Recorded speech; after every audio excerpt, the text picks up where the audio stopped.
खेळण्या बागडण्याच्या वयात निरागस चेहरे दिवस रात्र राबत असतात.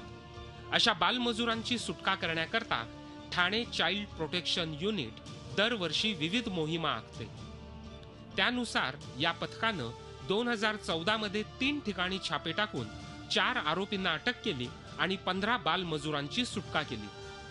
2015 मध्ये 12 ठिकाणी छापे टाकून 20 आरोपींना अटक केली आणि 41 बालमजुरांना मुक्त केलं. तर 2016 मध्ये आतापर्यंत 6 ठिकाणी छापे टाकून 13 आरोपींना अटक केली तर 19 बाल कामगारांना सोडवलंय.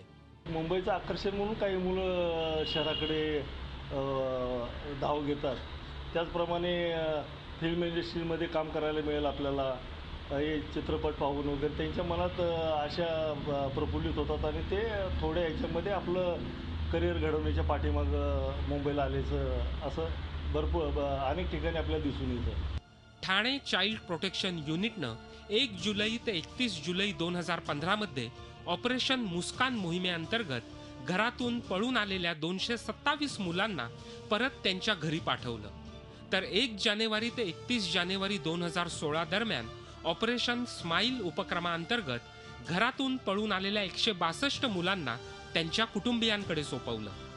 तर 1 एप्रिल ते 30 एप्रिल 2016 मध्ये ऑपरेशन मुस्कान महाराष्ट्र मोहीम राबवून घरातून पळालेल्या जवळपास 77 मुलांना त्यांच्या घरी पाठवलं. आता 1 जून ते 30 जून 2016 पर्यंत पुन्हा ऑपरेशन मुस्कान महाराष्ट्र सुरू आहे.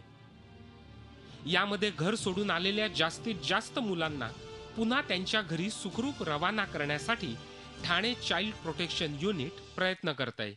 कपिल राऊत, झी मीडिया, ठाणे. झी 24 तास रहा एक पाऊल पुढे.